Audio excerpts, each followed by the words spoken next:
Menyikapi kabar yang beredar di media massa terkait melambungnya harga minyak kita, Direktur Jenderal Perlindungan Konsumen dan Tertib Niaga atau PKTN, Kementerian Perdagangan Moga Simatupang bersama Satgas Pangan turun ke lapangan. Petugas menyisir sejumlah toko sembako di Pasar Palmerah, Jakarta Pusat untuk memastikan terkait pasokan dan harga jual ke masyarakat. Dari hasil pengecekan di 5 toko, petugas mengaku tidak menemukan minyak kita yang dijual di atas harga eceran tertinggi atau HET sebesar Rp15.700 per liter. Kementerian Perdagangan menegaskan pedagang yang nakal bisa terancam hukuman 5 tahun penjara atau denda Rp2 miliar sesuai Undang-Undang Perlindungan Konsumen. Hari ini kita ada di Pasar Palmerah sebagai tindak lanjut info di media massa bahwa minyak kita dijual di Pasar Palmerah antara 20 dan atau 22.000.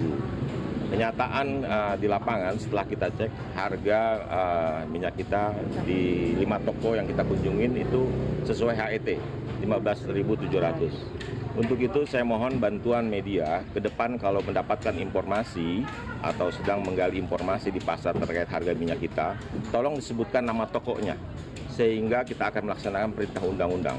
Karena sesuai dengan undang-undang bahwa Undang-Undang 8 terkait dengan perlindungan konsumen bahwa pelaku usaha dilarang memperdagangkan atau mendistribusikan barang atau jasa yang tidak sesuai dengan apa yang dijanjikan pada label.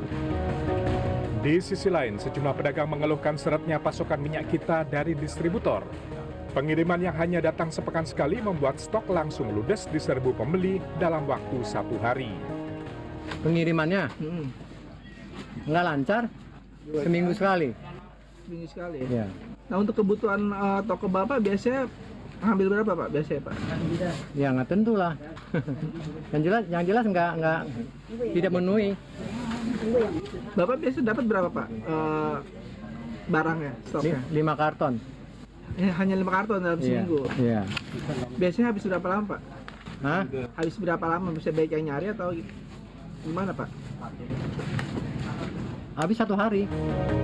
Kementerian Perdagangan meminta Satgas Pangan di daerah dan Dinas Perdagangan untuk rutin turun ke lapangan.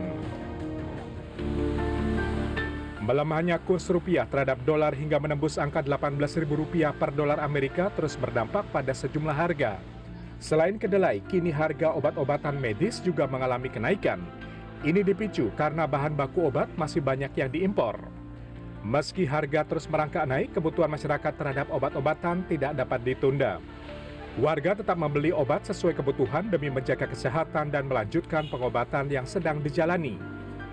Kondisi ini membuat pengeluaran rumah tangga bertambah, terutama bagi mereka yang memiliki anggota keluarga dengan penyakit kronis dan membutuhkan obat secara rutin. Jenis obat-obatan ya sementara ada beberapa yang sudah naik, tapi sebagian besar belum. Tapi untuk produk susu yang khusus untuk kesehatan ya itu rata-rata sudah naik kisaran 5-10%. Pelaku usaha farmasi berharap pasokan bahan baku dan distribusi obat tetap stabil sehingga lonjakan harga tidak terus berlanjut. Di lain pihak, masyarakat berharap harga obat dapat kembali terkendali agar akses terhadap layanan kesehatan bisa tetap terjangkau. Tim Liputan CNN Indonesia.